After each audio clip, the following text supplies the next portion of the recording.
দেখুন কত সুন্দর হয়েছে। আপনারাও বাড়িতে এভাবে বানিয়ে খেতে পারেন। একটা লাইক দিয়ে দিবেন। আজকে আপনাদের বানিয়ে দেখাবো কদম ভাপা পিঠা। তার জন্য নারকেল কুড়ে নিয়েছি, খেজুরের গুড় নিয়েছি, কদম পিঠার জন্য নারকেল দিয়ে পুর বানিয়ে নেব। কড়াইয়ে নারকেল ঢেলে নেব।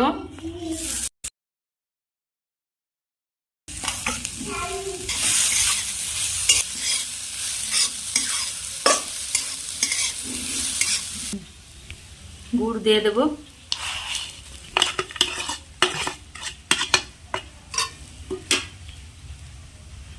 দুটো এলাচ,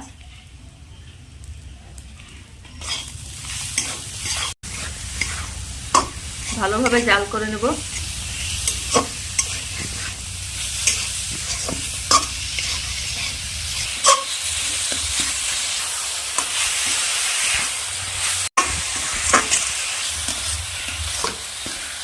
ভালোভাবে জাল করা হয়ে গেছে, এবার আমি নামিয়ে নেব।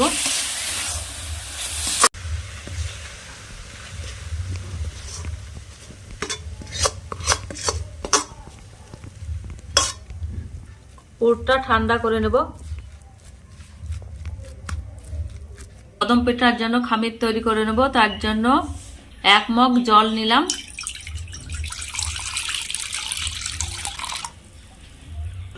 স্বাদ মতো লবণ,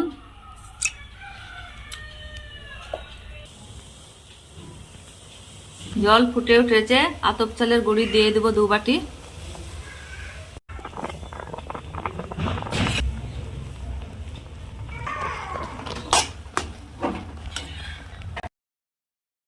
হালকা গরম অবস্থায় খামিরটা মেখে নেব।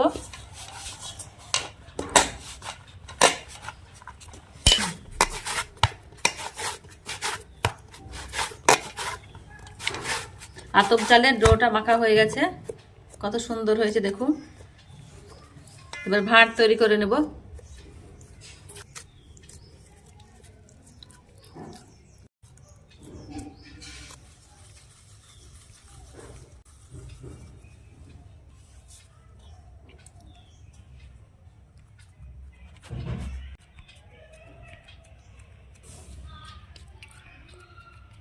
এইভাবে সব ভাঁড় করে নেব। নারকেলের পুর ভরে নেব।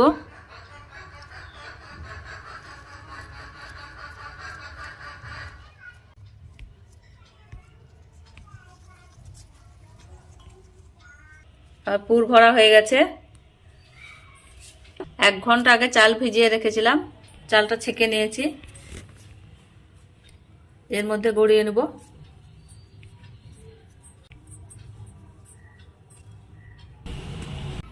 এইভাবে সবগুলো করে নেব। কদম পিঠা শেপ দেওয়া হয়ে গেছে, এবার ভাপ দিয়ে নেব। ভাপ দেওয়ার জন্য গ্যাসে জল বসিয়ে দিয়েছি। থালার মধ্যে তেল মাখিয়ে নেব, পিঠাটা লেগে যাবে না।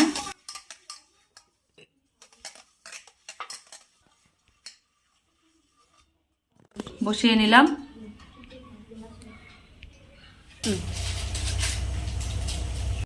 কামধনু রং গুলে নিয়েছি, কদম পিঠার উপরে দিয়ে দেব।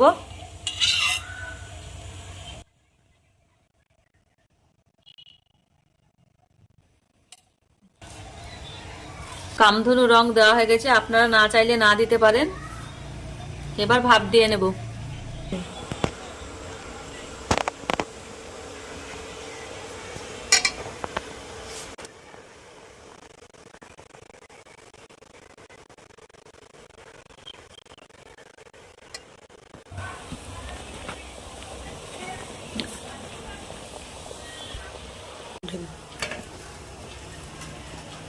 ভাপা পিঠা হয়ে গেছে, নামিয়ে নেব।